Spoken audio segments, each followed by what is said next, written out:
Welcome one and all to another Age of Sigmar battle report, pitting the noble forces of the Stormcast Eternals versus the foul, depraved forces of Nurgle once again.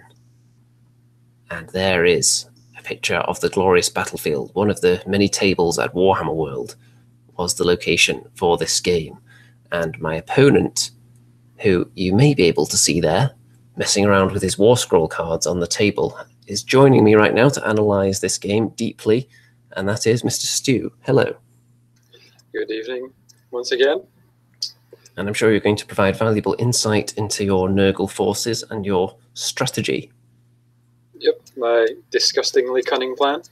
Yes, so this scenario that we're playing here, it was something that we just came up with quickly.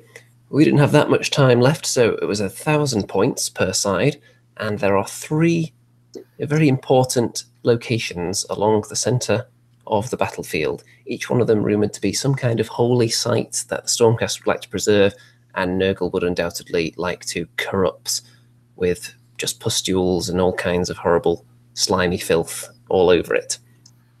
So, at the end of each battle round, whichever side controls more of these three objectives will get a victory point. So it's fairly simple, and to control it you have to have more models touching it.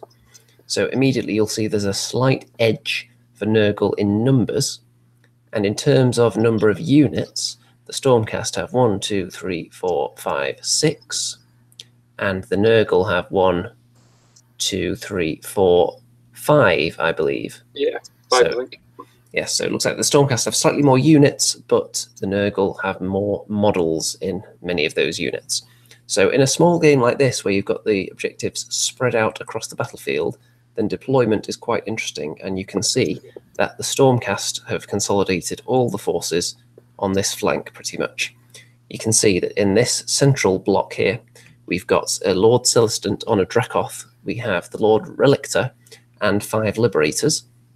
There is nothing at all on the Stormcast left flank. That objective there is being pretty much neglected, although the Celestant on Dracoth has the potential to get there if he needs to, because he is quite fast. On the other flank, we have 5 Retributors, 2 Concussors, so very heavy-hitting block here, and the Vanguard Raptors with long strike crossbows. So, over onto the forces of Nurgle. So, what do we have over here on the Nurgle left flank? On the right side of the picture there is 10 putrid Blight Kings, and to the left of them on the hill, next to the very, very fitting Feculent Narmoth terrain piece, is a Sorcerer. So that unit is going to clearly come into contact with the heavy-hitting arm of the Stormcast army. Mm-hmm. And over on this side, what do we have here? Yep. In the centre, on the right there, we have a Lord of Plagues, and next to him is a small unit of 10 Plague Bearers. Very well. And all the way over on this flank, kind of on their own, looks like we've got some more Blight Kings here. Is that correct? Yep, that's another 10 Blight Kings. Right, so potentially they could be unopposed were they to go for this objective here, but then that would leave them out of the fight, of course, and woefully outnumbered. So interesting to see how they approach this. And let's move into the game then. You can see all the different objectives here. 2 of them are Dragon Fate Deus, and the other one is the Ophidian Archway, is it? I believe that's what it's called. Yeah, I think so. So at the start of the game, it looks very much like the foul, disgusting, pustule-covered Nurgle forces are going first, because there is immediately an image of this sorcerer. And what does he do? He puts a Mystic Shield onto the Lord of the Plagues. So Mystic Shield, not quite as potent as it used to be in the previous edition, but it's still very useful. And presumably you thought that this guy was going to come under some fire if you've immediately stuck Mystic Shield on him. Yeah, I had a funny feeling your long strike crossbows were going to be making a pincushion out of my Lord of Plagues, so every little save helps. Entirely possible. And over here you can see that the Blight Kings have moved up as far as they could go. I believe you tried to run with both Blight King units and also the Plague Bearers just to get them as close to this terrain as possible, but you didn't roll very high, so they didn't get that far. No, I think I only got an extra, maybe an extra 2 or 3 inches with that one. Yeah, so I don't think any of them make it to a terrain piece. These two didn't run. They were hanging back a little bit. Yeah. I don't want to expose them too soon to a charge from any fulminators. The concussors in this one. But, concussors, yeah. They're all equally dangerous in their own way. Over here, this unit has almost made it to a terrain piece. If they'd rolled a little bit higher on their run, maybe they would have been able to touch it. Yeah, almost. But no, so there's how it looked at the end of that turn. And you can see that it looks like this unit of Blight Kings are going for this terrain piece, at least initially. But they'll obviously be thinking that they may have to come over here and assist if this starts going wrong. And we're on to turn 1 to the Stormcast now. And because of the high speed of the Dracoth-mounted units, then the Stormcast are able to run and touch some of the terrain pieces. So the Lord Celestant gets to the central one, backed up by the Liberators and the Lord Relictor. And over on this flank, the 2 concussors have made it into this terrain piece. So there is going to be a victory point at the end of this turn for the Stormcast. But there is more, because the Raptors with the long strike crossbows do not take aim at the Lord of Plagues. They take aim at the Sorcerer instead. And they do put some damage on him.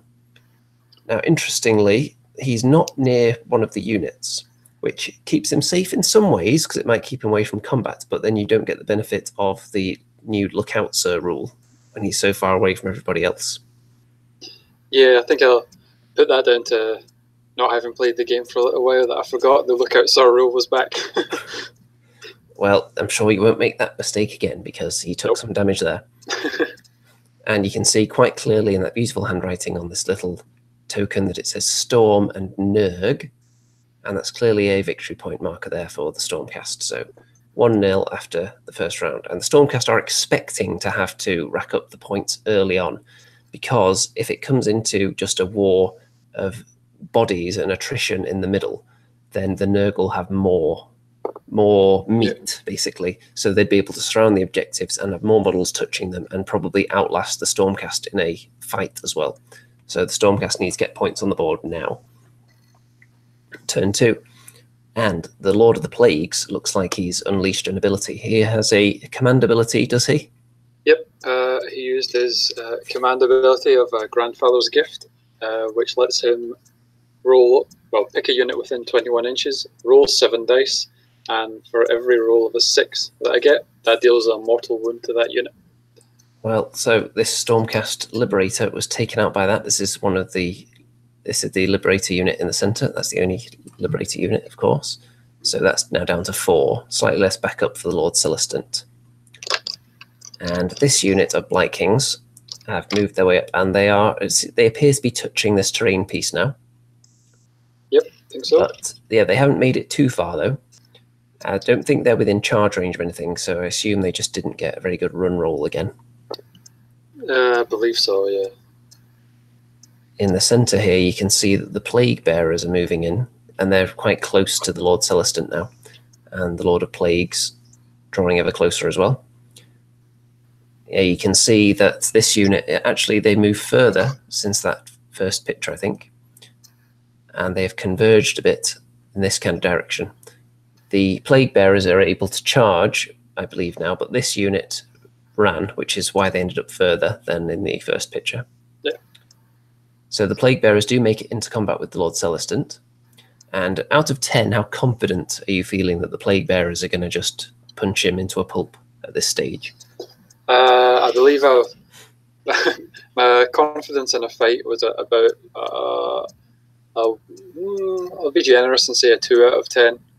But I was hoping that the Plague Bearers might be able to pin him in place long enough for something a bit tastier to show up. Okay, let's see how that goes. So we're straight into combat, and oh dear. Yes, that's a lot of Plague Bearers lying down, and they're not just resting. No. That's the plan is immediately and literally falling apart. Yeah, the Lord Celestant and his Dracoth both pack quite a punch. Yes. So yeah, when you're surrounded in with 1 wound models, they do drop. Yeah, there's packs far more of a punch than I thought he did. So down they go, and you can see the Liberators were drawn into the fight as well. And there was some model removal dilemmas because they were quite spread out, and then selecting which models to remove is quite important in this edition because you can't create too much of a gap. Yep. Yeah, you have to be quite conscious of separating out your unit when you're removing casualties. Now that the rules have changed, and anyone who's, if I don't remember rightly, is it more than 3 inches? I believe it is from the main, like that. The main body of your unit, then they'll also be removed as casualties. Yes, so placement of the models you want to keep alive is very important, and preventing yourself from being charged on multiple fronts can also be crucial. Yeah. So here, this is just the summing up at the end of this battle round, the picture. So we've got, in contact with this terrain piece, a single Plague Bearer and the Lord Celestant, so they cancel each other out there. We do have the concussors on this piece so far. Okay, turn 2 for the Stormcast now. So the Retributors are moving up, and they're going to hopefully get stuck in at some stage, but for the moment they are touching this terrain piece and claiming it. And the concussors have moved up to look down here, so they've not gone within 3 inches, of course, because they're not allowed, but they are going to be going for a charge. But they do have quite a potent shooting attack as well with the Dracoths, and mortal wounds can be dished out from that, which are quite handy. Against the Blight Kings, who don't have any kind of special save like the Plague Bearers. That's correct, isn't it? Yeah, that's right. They just have their regular 4-up armor save, but no special, well, what you used to call a ward save, I suppose. Yes, so much like Stormcast Eternals, one way to chew through that unit would be with mortal wounds. Yeah, definitely. The Vanguard Raptors are moving up a bit because they realise that in this scenario, sitting back isn't going to be that useful. Maybe you'll survive a little bit longer, but you need to be up there, possibly claiming points. And of course, they can still move and shoot. So in the centre, the Lord Relictor is actually backing away a bit as well. He's stayed in range so that he can use his ability at the start of any turn, but he's backing away because he doesn't want to get in there when this fight breaks out between what's left of the Liberators, the Lord Celestant, and the Blight Kings coming in from over there. Yeah. The Vanguard Raptors then finish off the Sorcerer, who thought he was safe next to his beautiful feculent Gnarlmaw, but he's down. Yep. Yeah, the Sorcerer can be quite useful, but also sadly can be also quite squishy. Like they can't take quite as much punishment as the rest of the army. Yes, I'm sure in the future you'll consider running him around kind of at least nearby to one of the units. Yeah. It may put him in harm's way faster, but of course he's more likely to survive a shooting barrage. Yeah. The lightning breath attack of the Dracoths that the concussors are riding takes out one of these Blight Kings, so knocking them down to 9, which surely that's going to be easy to shift. 9 Blight Kings. They only have 4 wounds each. And then they do succeed with the charge, and because the charge distance was quite good, the roll, they decide to swing round and go for the back of the unit, which is going to draw them further away from this objective here, which can be quite important because they're the only unit that the Nurgle have on this side. And they kill one of them as well. Yep. Not bad going. Looks like there's a wound done there as well, so we'll see. Now, the concussors do pack quite a serious punch, but when one of them dies, of course, that's half of the attack output gone. Yeah. So they're good at full strength, but as soon as you take that one of them, they start to suffer. Are they normally taken in units of 2, or do people take them in larger units normally? I have seen people often take the Dracoth mounted models in units of 4 or more, sometimes. Okay. But they are sold in boxes of 2. All so right. 2 is it's feasible to take them in 2s, but a lot of people take more than that. Yeah, kind of similar to the Blight Kings. So, sold in smaller boxes, but more effective in bigger units. Yes. And one of the Dracoths is down to a single wound, which isn't as bad as you might think, because, of course, it's still packing the same amount of punch while it's still alive for the next round.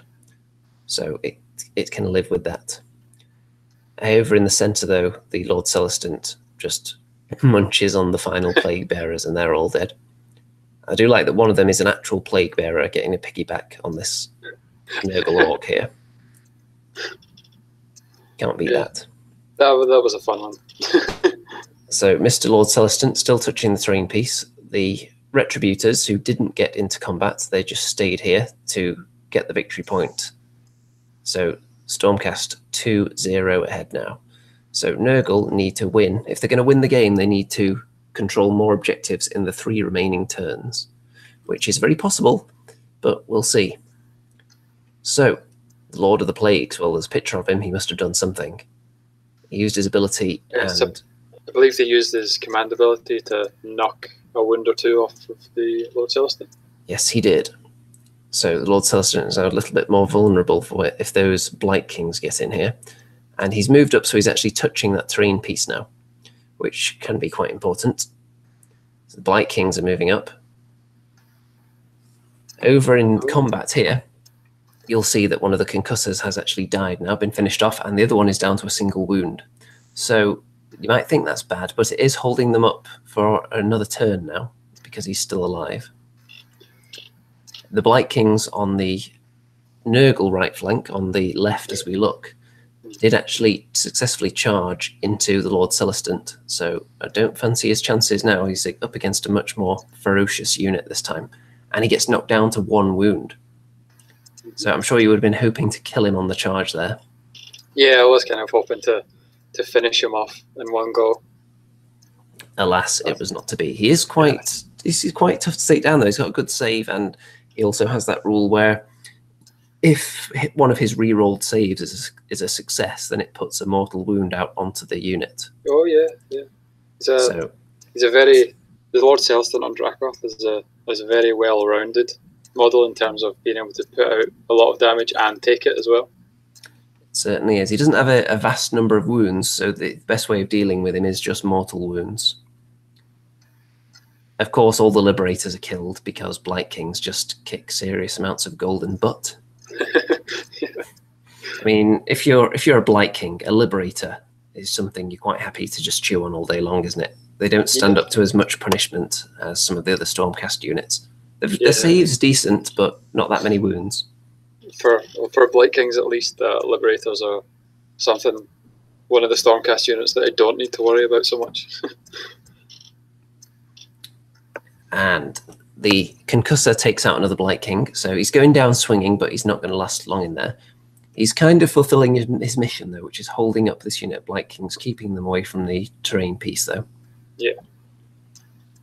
Now we're on to turn 3 again. And you can see this is turn 3 for the Stormcast now. So the Retributors decide to abandon their post here, which could mean sacrificing a turn of either getting a victory point or denying the Nurgle a victory point. They're choosing to forego that possibility to get into this fight. And the logic here being that if the Blight Kings get into contact with this, they are not going to be shifted. So they need to be engaged while they're not within striking distance of this objective, certainly. And one thing that could have been done here, this Concussor, who's only on 1 wound, could have run away at this stage. Sure. Were you thinking that I might have taken that move? I thought it was possible once the Retributors were in that the Concussor might retreat and run around the side and claim the objective instead. Yes, it was running through my mind, but there was also the threat that the Retributors would roll a double 1 on the charge and just fail to reach, in which case the Blight Kings would be free to move as they wished next turn. Yeah, and I guess it was also a possibility that with the help of the Retributors, the Concussor might, altogether, they might be able to finish off the Blight Kings. It's entirely possible. They do hit hard with a good round of attacks. They could take out quite a few of them. Yep. So one Blight King is clearly dead there. And I believe that would have been from the shooting phase, from the Dracoth's Fiery Breath, which of course it can use while it's engaged with the unit. But it's dead as well. So it may well have been in combat that that this Blight King was killed. And the Concussor goes down, that unit is toast. And also one of the Retributors is killed. So still 4 left though. Lord Celestant manages to take out another Blight King, but he's not going to win that fight. And indeed, he goes down as well. So the Stormcast are dropping like flies, but do have the lead still. And you can see here that the Blight Kings are touching this terrain piece as well, so it's certainly claimed. Which is the only one that's claimed at the moment, so the Nurgle are going to get the victory point for that round, because the Retributors abandoned their post on the right flank. So this is the only terrain piece that anyone's touching right now. So 2-1. Nurgle are right back in it, and we're on to turn 4. So I believe this is where you get the double turn now. And the Blight Kings managed to get into the Lord Relictor, who hadn't run away far enough, clearly. Yeah, it was just a surprisingly large charge. Yeah, so he's going to get munched on very easily, I think. Yeah. Over here, 2 more Retributors have gone down. So it's not looking great at this stage.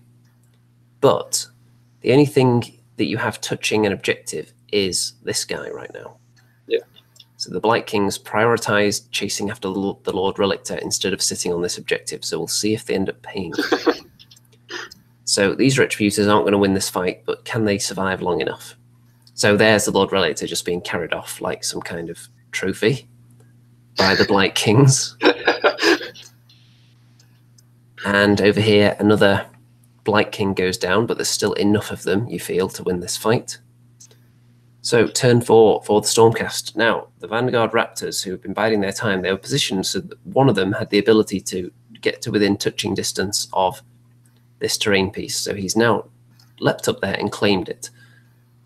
So their plan now is to shoot down the Lord of the Plagues, who is the only one of the Nurgle models touching an objective, which would then mean the Stormcast would get a victory point for this round. Let's see if they succeed. They do. He's dead. The Vanguard Raptors, long strike crossbows, do the work and take down the Lord of the Plagues. So what were you thinking when their crossbows were trained on him? I was hoping against hope that his save and wounds would be enough to keep him on the objective, but once he went down, I was thinking it was the end was near. Yeah, it was a risk sending the Blight Kings after the Lord Relictor and leaving this guy on the objective. Yeah, really, I think I should have done it the other way around. Yeah, because I think he probably would have killed the Lord Relictor. Yeah, and there's no way you would have the long strike crossbows would have done enough damage to the Blight Kings to get rid of them. Certainly not. So it's the issue is when you have these larger units in these objective-based games, you don't necessarily have the units to leave behind and the units to go and fight with. Yeah. So taking these gigantic blobs that are very expensive, sometimes you'll see units with 40 models in them, like in our previous game you had the 40 Plague Bearers. Certain scenarios that's going to be great, and other scenarios you're going to think, I wish I could split them up actually, because I kind of want them in 2 places at once.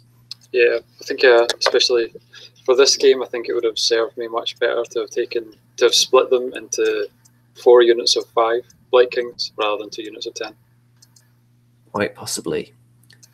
Over here, the final Retributors do go down, but it's not going to be enough for the forces of Nurgle, because as we look here, you can see that they don't have anyone on an objective, and the Stormcast, the Vanguard Raptors are actually the only unit left for the Stormcast against all these Blight Kings, but they are dipping their toe into this crucial sacred site, which means that that's going to be 3-1 to Stormcast, and now an unassailable lead. So that is where the game is going to end, before turn 5 even. I think we did actually start turn 5 to see if you would go first and get a charge in, but I won the roll off, so I was just going to run them away anyway, and you would have had physically no chance of reaching them by the end. So to just call it to an end there. And I think that's an example of a kind of scenario where you don't see the kind of big scrum of troops from either side just duking it out in one big clump, which is what we saw in the previous game, where it was quite congested and we had a lot of models on there. This was a smaller game, smaller area, and the objectives spread out. And I think that generally makes for a better game. What do you think? Yeah, and there's definitely much more decision making involved in terms of what to hold back, what to push forward, when to hold or when to chase down your opponent. And a few of those I think I got wrong. Well, I'm sure the audience will have their say on that in the comments in due course. But as you've already said, if you were doing this again, you would consider sending the Lord of the Plagues out on his own and keeping a more sturdy unit on the objective. Yeah, I think so. And I definitely think you're right that in this kind of scenario that taking those big units definitely won't do you any favours unless you're planning on just parking it on one objective. Small, strong units like 5 Blight Kings or 5 Retributors is definitely going to serve you better. Yes, and the fact that you were kind of outnumbered in units on this side, and throwing my units at you one at a time kind of kept the Blight Kings held for longer. Because had the Blight Kings ever made it to one of the objectives, like these ones did, there was no way they were ever going to be shifted. So if these guys had gotten to this one, it was almost certainly going to be a win. Yeah, I think maybe it would have been different if I had the unit of Blight Kings that were kind of far to my right, swapping them over with the Plague Bearers, and so sending the Blight Kings into the centre and just letting the Plague Bearers hold the other objective. Because the 10 Plague Bearers is never going to do much. Yeah, the one unit that you really had that could be used just to sit on an objective and not take part in the battle was probably the Plague Bearers. Yeah, because at least, they only have 1 wound, but at least they do have those 2 saves, which might, if they attracted the attention of your giant crossbows, that might have helped them. Yes, and of course, though, you don't necessarily know where everything in your opponent's army is going to be deployed when you put some of your units down, though, so it's difficult to predict that. So it's a fun guessing game. Yes, and in a scenario like this as well, kind of crisscrossing your units over each other to get to different objectives is risky, because with the randomness of a run roll, you may not even get there for 3 turns. Yeah, true. So, yeah, do you feel your army was lacking in a bit of speed as well? Yeah, definitely. That's always going to be a problem with a Nurgle army. But at least you don't I guess with an objective holding scenario like this, at least you know that your kind of slowness is sort of weighed out by the fact that once you get on an objective, Nurgle units can be pretty hard to shift from it. Yeah, I imagine with some planning, a decent Nurgle army would be really tough on this particular scenario and ones like it. Yeah, for example, if I had parked one of those units of 10 Blight Kings on an objective, it would have been really difficult to shift them off again. Well, the forces of Order, the Stormcast Eternals, reign supreme on this day. They were able to secure these sacred sites, prevent the corruption, and undoubtedly after this, the Nurgle forces went back to their feculent Gnarlmore, kind of picked each other's scabs a bit, and they're going to have to rethink their strategy and head back out and continue their campaign of corruption and chaos. Yep, they will be back. They will. So thanks for watching, ladies and gentlemen. And don't forget to check out all the links in the description. There'll be more content coming soon, so if you've not already subscribed, make sure you do. And I believe there is only one thing left to say, and that is good night out there, whatever you are.